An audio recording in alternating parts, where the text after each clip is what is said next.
computer. So we will let people keep joining and maybe start in just a minute or so. Sounds good to me. I have everyone muted. If for some reason you're having any issues, at the very bottom of the screen, you'll see a button that says chat. You can click that and send me a message and we'll try to help you figure out what's going on. But otherwise, we'll mute everybody except for Lee so that you can hear her well. So thanks for joining. This is the fun of video chats. You get to sit here awkwardly. And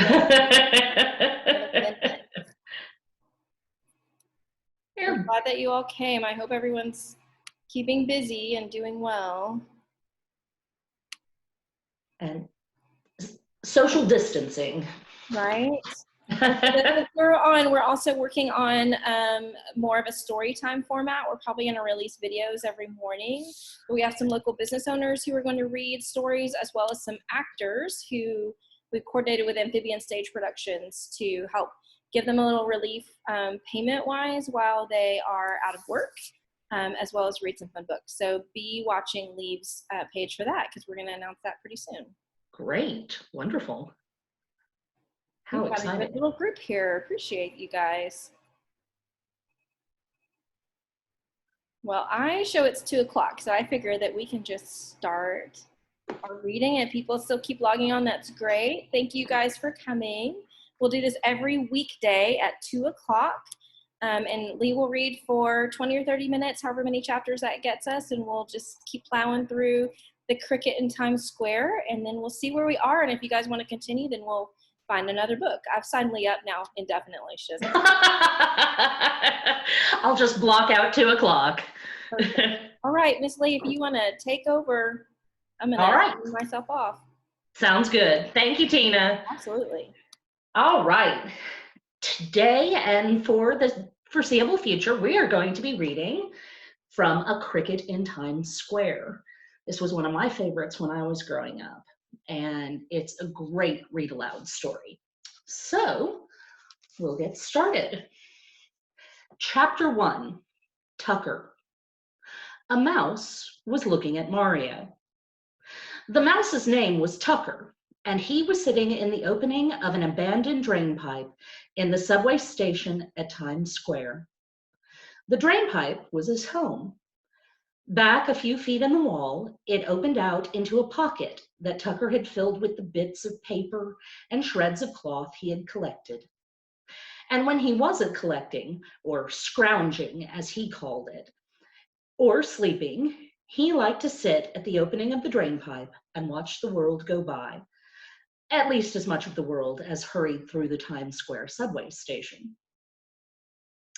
Tucker finished the last few crumbs of a cookie he was eating, a Lorna Doone shortbread he had found earlier in the evening, and licked off his whiskers. Such a pity, he sighed. Every Saturday now, for almost a year, he had watched Mario tending his father's newsstand. On weekdays, of course, the boy had to go to bed early. But over the weekends, Papa Bellini let him take his part in helping out in the family business. Far into the night, Mario waited. Papa hoped that by staying open as late as possible, his newsstand might get some of the business that would otherwise have gone to the larger stands. But there wasn't much business tonight. The poor kid might as well go home, murmured Tucker Mouse to himself. He looked around the station. The bustle of the day had long since subsided, and even the nighttime crowds, returning from the theaters and movies, had vanished. Now and then a person or two would come down one of the many stairs that led from the street and dart through the station. But at this hour, everyone was in a hurry to go to bed. On the lower level, the trains were running much less frequently. There would be a long stretch of silence, then the mounting roar as a string of cars approached Times Square, and then a pause as it let off old passengers and took in new ones, and finally the rush of sound as it disappeared up the dark tunnel. And then the hush fell again. There was an emptiness in the air. The whole station seemed to be waiting for the crowds of people it needed. Tucker Mouse looked back at Mario. He was sitting on a three-legged stool behind the counter of the newsstand. In front of him, all the magazines and newspapers were displayed as neatly as he knew how. Papa Bellini had made the newsstand himself many years ago. The space inside was big enough for Mario, but Mama and Papa were cramped when they each took their turn. A shelf ran along one side, and on it were a little secondhand radio, a box of Kleenex for Mama's hay fever, a box of kitchen matches for lighting Papa's pipe, a cash register for money, which there wasn't much of, and an alarm clock for no good reason at all. The cash register had one drawer, which was always open. It had gotten stuck once with all the money the Bellinis had in the world inside it. So Papa decided it would be safer never to shut it again.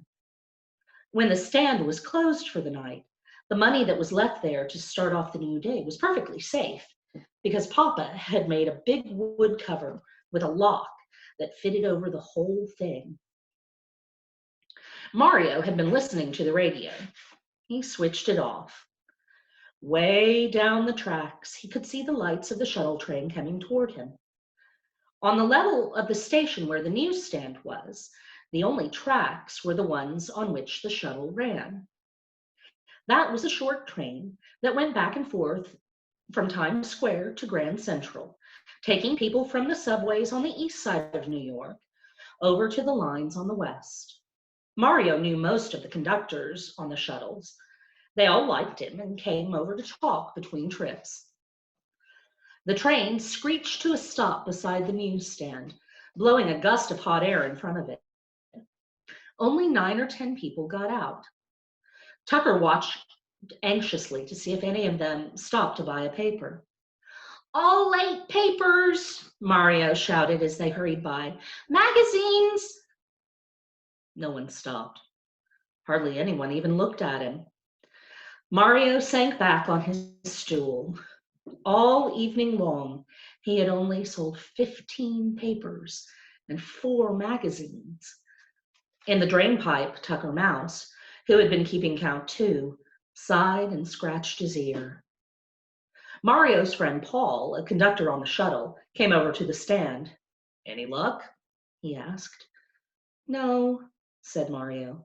"Maybe on the next train." "Now there's going to be less and less until morning," said Paul. Mario rested his chin on the palm of his hand. "I can't understand it," he said. "It's Saturday night, too. Even the Sunday papers aren't going." Paul leaned against the newsstand. "You're up awfully late tonight," he said. "Well, I can sleep on Sundays," said Mario. "Besides, school's out now. Mama and Papa are picking me up on the way home. They went to visit some friends. Saturday's the only chance they have." Over a loudspeaker, a voice said, "Next train for Grand Central, track 2.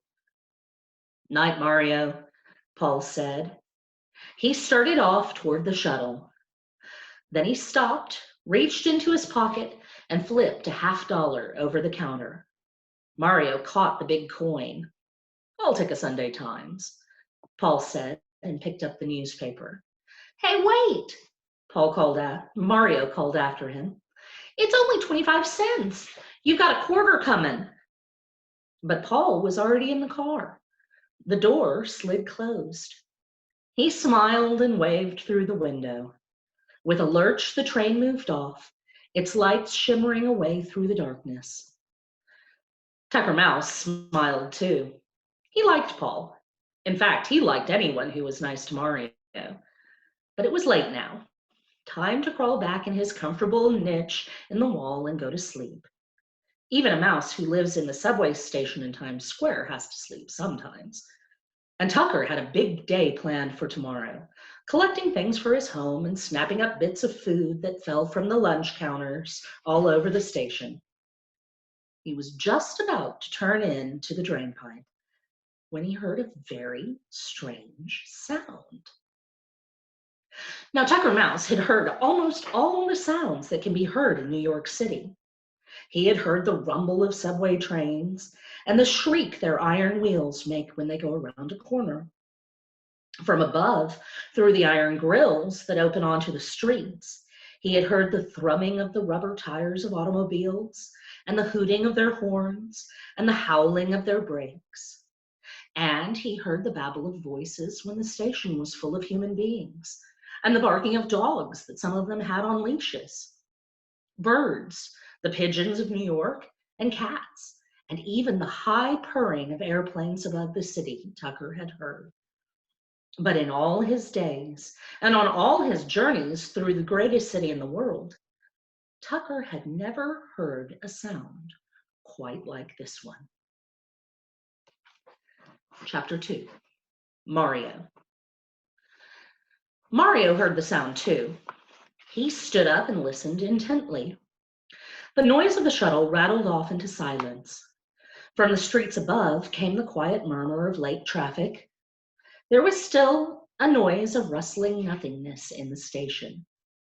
But Mario listened hard, straining to catch the mysterious sound. And there it came again. It was like a quick stroke across the strings of a violin, or like a harp that had been plucked suddenly.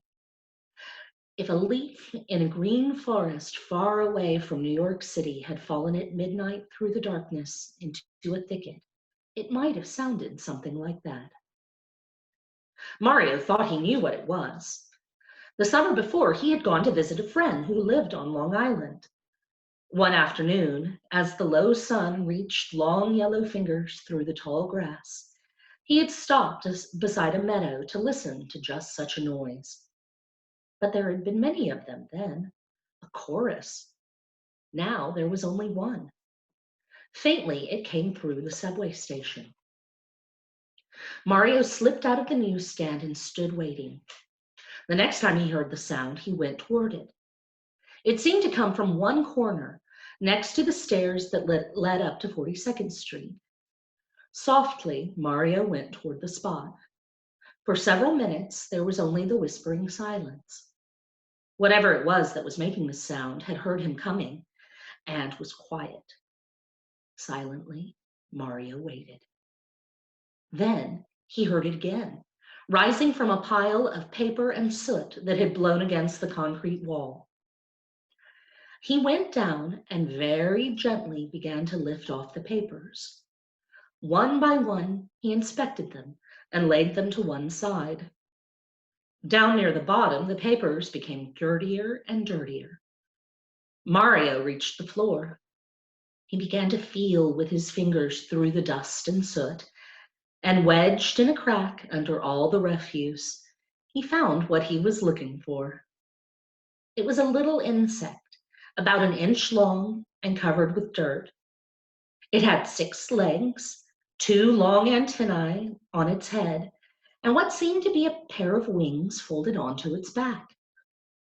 Holding his discovery as carefully as his fingers could, Mario lifted the insect up and rested him on the palm of his hand. "A cricket!"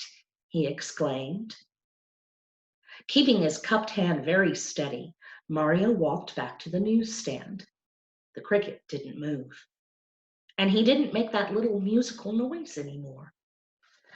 He just lay perfectly still, as if he were sleeping or frightened. Mario pulled out a tissue of Kleenex and laid the cricket on it. Then he took another Kleenex and started to dust him off. Ever so softly, he tapped the hard black shell and the antennae and legs and wings. Gradually, the dirt that had collected on the insect fell away. His true color was still black, but now it had a bright, glossy sheen. When Mario had cleaned the cricket off as much as he could, he hunted around on the floor of the station for a matchbox. In a minute, he'd found one and knocked out one end. Then he folded a sheet of Kleenex, put it in the box, and put the cricket inside. It made a perfect bed. The cricket seemed to like his new home. He moved around a few times and settled himself comfortably. Mario sat for a time, just looking. He was so happy and excited that when anyone walked through the station, he forgot to shout, "Newspapers and magazines!" Then a thought occurred to him. Perhaps the cricket was hungry. He rummaged through his jacket pocket and found a piece of a chocolate bar that had been left over from supper. Mario broke off one corner and held it out to the cricket on the end of his finger. Cautiously, the insect lifted his head and sniffed the chocolate. He seemed to think for a moment and then took a bit. A shiver of pleasure went over Mario as the cricket ate from his hand. Mama and Papa Bellini came up the stairs from the lower level of the station. Mama was a short woman, a little stouter than she liked to admit, who wheezed and got a red face when she had to climb steps. Papa was tall and somewhat bent over, but he had a kindness that shone about him. There always seemed to be something smiling inside Papa. Mario was so busy feeding his cricket that he didn't see them when they came up to the newsstand. "So," said Mama, craning over the counter, "what now?" "I found a cricket," Mario exclaimed. He picked the insect up very gently between his thumb and forefinger and held him out for his parents to see. Mama studied the little bug carefully. "It's a bug," she pronounced finally. "Throw it away." Mario's happiness fell into ruins. "No, Mama," he said anxiously. "It's a special kind of bug. Crickets are good luck." "Good luck, eh?" Mama's voice had a way of sounding very dry when she didn't believe something. "Cricketers are good luck. So I suppose ants are better luck. And cockroaches the best luck of all? Throw it away." "Please, Mama, I want to keep him for a pet." "No bugs are coming into my house," said Mama. "We've got enough already with the screens full of holes. He'll whistle to his friends. They'll come in from all over. We'll have a house full of cricketers." "No, we won't," said Mario in a low voice. "I'll fix the screens." But he knew that it was no use arguing with Mama. When she made up her mind, you might as well try to reason with the 8th Avenue subway train. "How was selling tonight?" asked Papa. He was a peaceful man and always tried to head off arguments. Changing the subject was something he did very well. 15 papers and 4 magazines, said Mario, and Paul just bought a Sunday Times. No one took a Musical America or anything else nice? Papa was very proud that his newsstand carried all of what he liked to call the quality magazines. No, said Mario. So you spend less time playing with cricketers, you'll sell more papers, said Mama. Oh, now, Papa soothed her. Mario couldn't help it if nobody buys. You can tell the temperature with crickets, too, said Mario. You count the number of chirps in a minute, divide by 4, and add 40. They're very intelligent bugs. Who needs a cricketer thermometer? Said Mama. It's coming on summer. It's New York. It's hot. And how do you know so much about cricketers? Are you one? Jimmy Lebowski told me last summer, said Mario. Then give it to expert Jimmy Lebowski, said Mama. Bugs carry germs. He doesn't come in the house. Mario looked down at his new friend in the palm of his hand. Just for once, he had been really happy. The cricket seemed to know something was wrong. He jumped onto the shelf and crept into the matchbox. He could keep it here in the newsstand, suggested Papa. Mario jumped at the idea. Yes, and then he wouldn't have to come home. I could feed him here and leave him here, and you'd never have to see him, he said to Mama. And when you took the stand, I'd bring him with me. Mama paused. Cricketer, she said scornfully. What do we want with a cricketer? What do we want with a newsstand? Said Papa. We got it. Let's keep it. There was something resigned, but nice about Papa. You said I could have a dog, said Mario, but I never got him, and I never got a cat or a bird or anything. I want this cricket for my pet. He's yours, then, said Papa. And when Papa spoke in a certain quiet tone, that was all there was to it. Even Mama didn't dare to disagree. She took a deep breath. Oh, well, she sighed, and Mario knew it would be all right.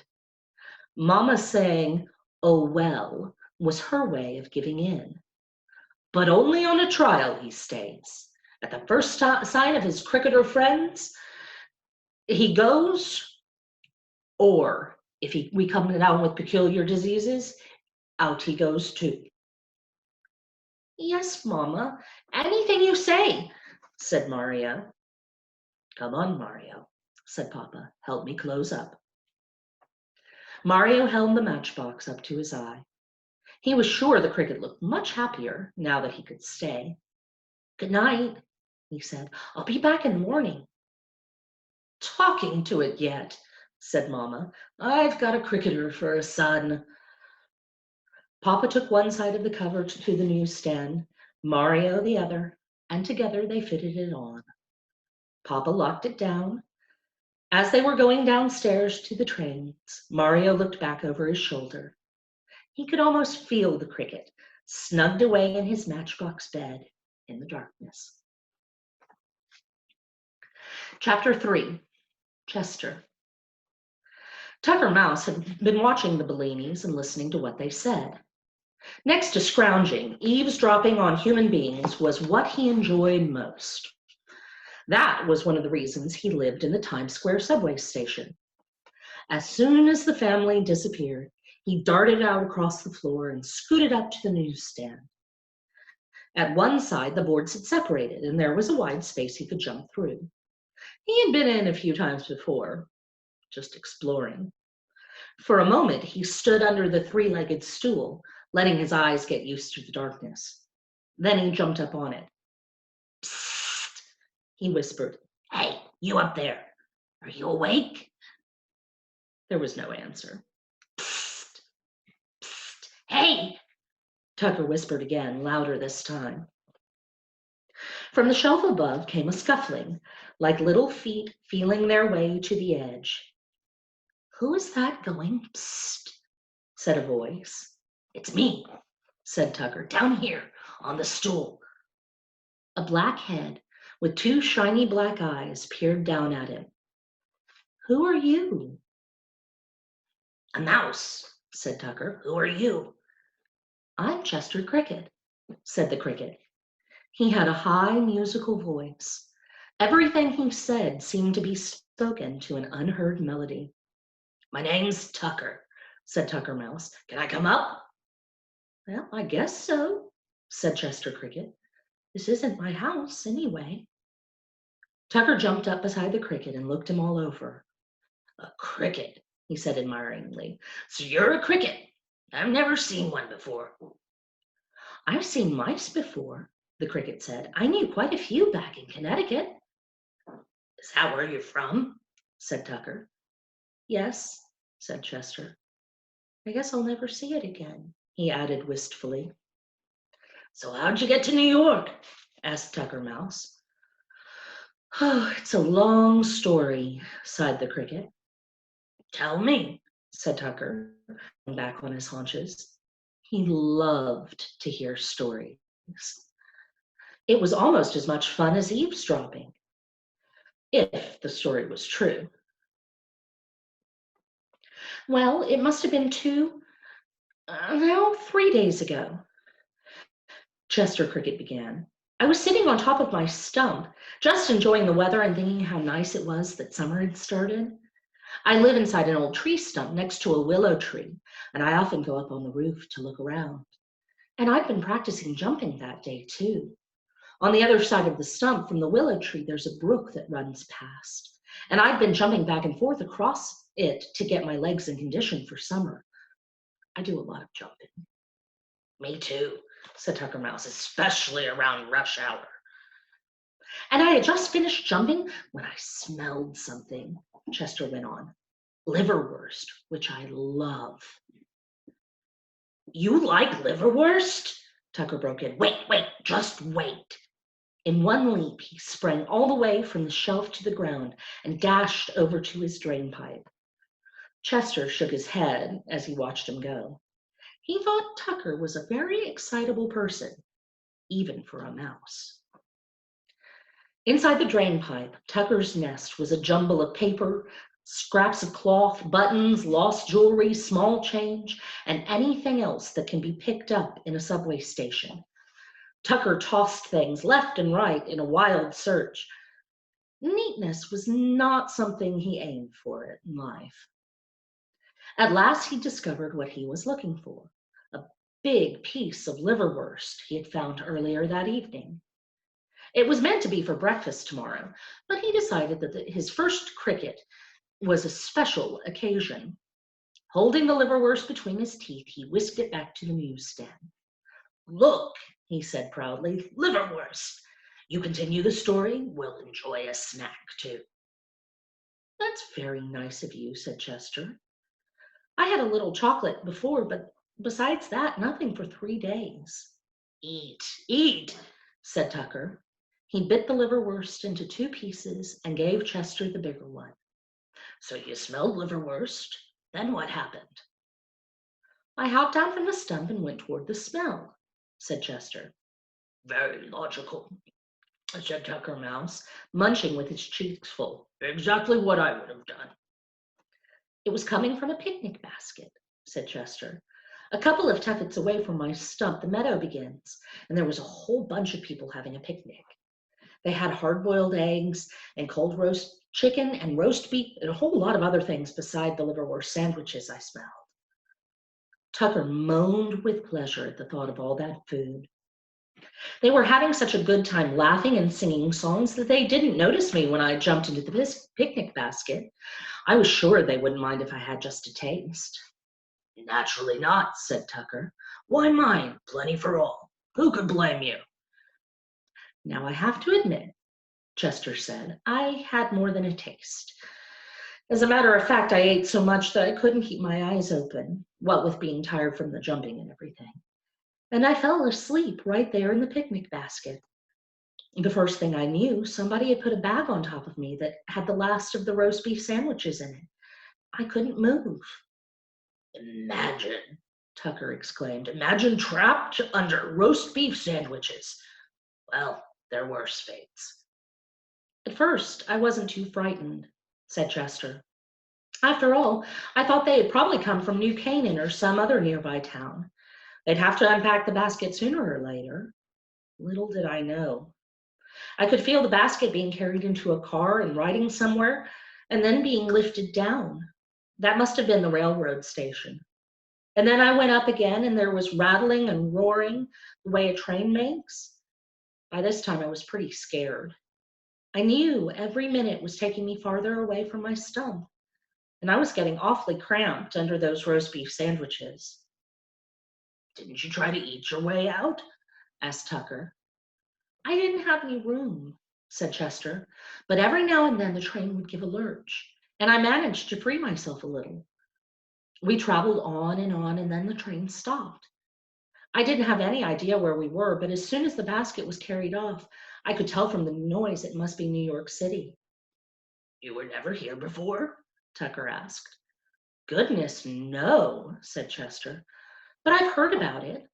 There was a swallow I used to know who told about flying over New York every spring and fall on her way north and back. But what would I be doing here? I'm a country cricket. Don't worry, said Tucker Mouse. I'll feed you liverwurst. You'll be all right. Go on with the story. It's almost over, said Chester. The people got off one train and walked away and got on another. You can imagine how scared I was. I didn't know where I was going. For all I knew, they could have been heading to Texas, although I don't guess many people from Texas come all the way to Connecticut for a picnic. It could happen, said Tucker. Anyway, I worked furiously to get loose, and finally I made it. When they got off the second train, I took a flying leap and landed in a pile of dirt over in the corner of this place where we are. Oh, such an introduction to New York, said Tucker, landing in a pile of dirt in the Times Square subway station. Here I am, Chester concluded forlornly. I've been lying over there for 3 days, not knowing what to do. At last, I got so nervous, I began to chirp. That was the sound, said Tucker Mouse. I heard it, but I didn't know what it was. Yes, that was me, said Chester. Usually I don't chirp until later on in the summer, but my goodness, I had to do something. The cricket had been sitting next to the edge of the shelf. For some reason, perhaps it was a faint noise, like padded feet tiptoeing across the floor, he happened to look down. A shadowy form that had been crouching silently below in the darkness made a spring and landed next to Tucker and Chester. Watch out! Chester shouted. A cat! And he dove headfirst into the matchbox. And we will read more tomorrow. Thank you all so much for listening. Thank you, guys. We'll be back same link tomorrow at 2 o'clock, and we'll keep reading our book. We appreciate you guys coming. Thanks. Bye. See you tomorrow.